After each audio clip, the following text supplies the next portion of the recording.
Well, it is so good to see you. I hope you're having a good day. Today, we're going to take a look at a trip we took to Israel. This is the second part, or episode 2. And as always, I'm going to talk about our 4 gauges, our spiritual, physical, emotional, and mental gauge. Just like the dashboard to your car that has those different gauges, so too our spiritual, physical, emotional, and mental gauge tells us how we're doing in life. Let's just say on the dashboard of your car, your gas gauge is low. That means you need to fuel up. If your oil light comes on, that means you need to check your oil. So with these gauges for our life, these 4 areas, when you're depleted, that's an indication that you need to fill up that area. So if I'm struggling spiritually, I need to fill that tank back up. If I'm having a hard time physically with my health, then I have to check that area. So these 4 gauges just help us to balance out our life. And then just like life, you know, in everything that we do, these areas pop up. So I'll narrate through this video and then see what areas affect us in these 4 gauges, the spiritual, physical, emotional, and mental area. Okay, so we'll watch it and then I will narrate through it. Let's take a look. So the morning is super cool. I mean, I love it. It's just being in Israel is amazing. And these are the people that we took, a good group of people. And if you have never been to Israel, it not only does it bring the Bible to life, it brings you to life. And we just went to various areas, different buildings. The sites are amazing. And the history, of course, is amazing. And then when you line it up with the Bible. Grew up. But they also said nothing good would come out of Nazareth because of what kind of city it was. It was an obscure town. No real, education came out of it. Yeah, when you line it up with the Bible, I mean, everything makes So the town of Nazareth sense. only had 50 families at the time where Jesus was in Nazareth growing up. So you could see why they would say what good can come out of Nazareth. But Jesus did. These are olive trees. Yes, he did. You can see the olives on it. Such a tourist. Pretty cool. Yeah, so we went to this one area where they taught us how they did things even 2,000 years ago. We got to visit a family tomb, or how they had their tombs. This is where they buried the people. These are their tombs. So not too easy getting in. Yeah, this is just a local burial site. This is a vineyard, and you can see the vineyard up there with the grapes.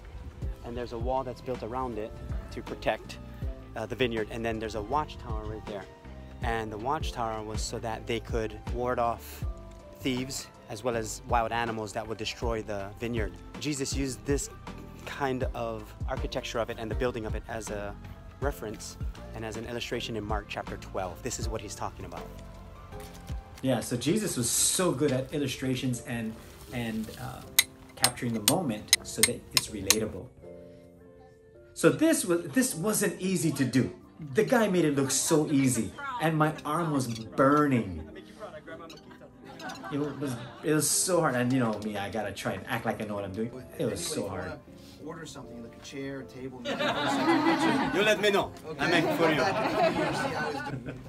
Yeah, it was so hard. He made it look so easy. This was cool because this woman, this is 100% wool. It looks like itchy, but it is so soft. And the way they get the various colors is by different berries. And just mix it with the berries. It's so cool. I forget what site this was. Oh, that was Mount Carmel. So that's where the prophets did battle. Wow. Pretty nice.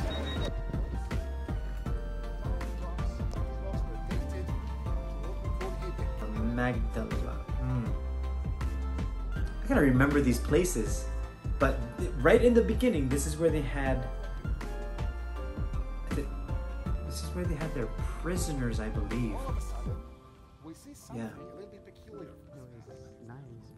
So that way, when you came into the city, you knew that you don't mess around because they will lock you up. And this area, they found a lot of animal bones for sacrifices that they would make.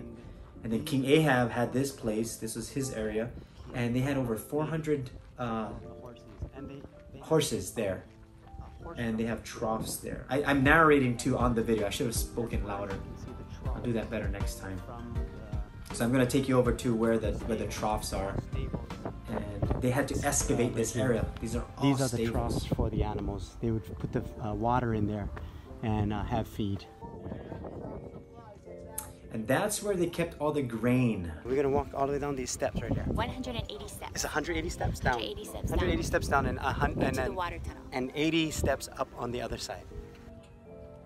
And of course, in the desert, the #1 commodity is water. So I just fast forwarded this place, and the steps are narrow, so I had to go down sideways, and then it gets cooler and cooler and cooler, and under there it's like air conditioned. So it can get pretty cold in the desert. Here, but if you were to drop something in it, There's water down there. that there is water there. There you go. So this is the exercise for the day, 80 steps up. Only 80. It's not that bad. I mean, yeah, a little bit, but you know, on film, you act like you're not dying or your legs are burning, but they were burning. Yeah. Then I have to hold the thing because they call it the whisper, so we can hear the guides. That's why I have a connection, the wired. I was just trying to count it to see if it was accurate. Oh, 80. How many? 78. Oh, 78. No, I'm gonna miscount because I was dying. Yeah, when I didn't know people were gonna be right there, so they were looking at me like, "What are you doing?" This guy was so cool, Ronan, our bus driver. He's so cool, and this is the Mount of Beatitudes, but and this is where Jesus, of course, gave the Sermon on the Mount. But you look at all the vegetation and the crops, the different fruits and vegetables that they grow, the different trees. Amazing the way they take care of their food and the resources is amazing. They have an irrigation system, and I believe they use about 10% of what the US uses. 10% of, okay, let's just say America, we use 50 billion gallons of water. Israel uses 10% of that. And when they water their crops, they have an irrigation system that goes to each plant. So they have a timer on it that will water the plant at a specific time for the most amount of effectiveness for that plant. They're very resourceful. So being in Israel, again, when I look at the gauges, let's just say spiritually. I mean, you go to Israel and learn from the Word of God, you begin to connect spiritually, but you also understand the Bible better. And you understand yourself better because you get to know God. And the more we get to know God, the more we get to know ourselves. The other thing is physically, you're constantly walking. You get a good workout. And if you want to go to Israel, I would suggest getting in some kind of conditioning. Maybe go walking every day for about 2 miles.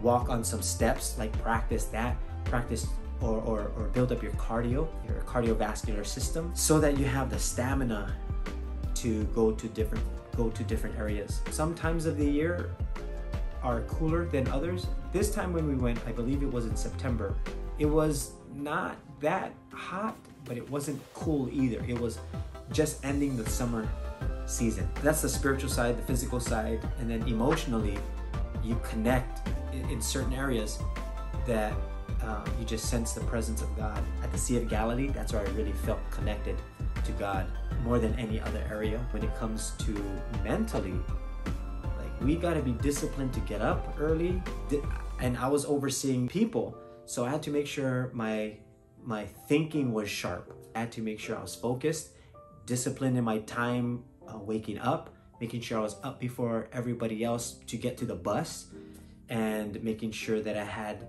everybody accounted for, especially when we went into crowded cities or crowded areas. I had to make sure and count, and we lost a couple people at sometimes, and basically what they did is they just veered off, and they didn't get lost for too long, maybe about 3 or 4 days. And no, not 3 or 4 days, it was maybe 20 minutes to a half an hour, and then we got them. Every day we go through these things: mental health, emotional health, physical health, spiritual health. those 4 areas really help us to balance out life. I think we were there for about 10 to 12 days, so I'm gonna break it up in parts so that I can show each one and try to condense it as best as possible. But I hope you enjoyed it. And as always, keep encouraging one another, stay motivated, never stop learning, and always stay creative.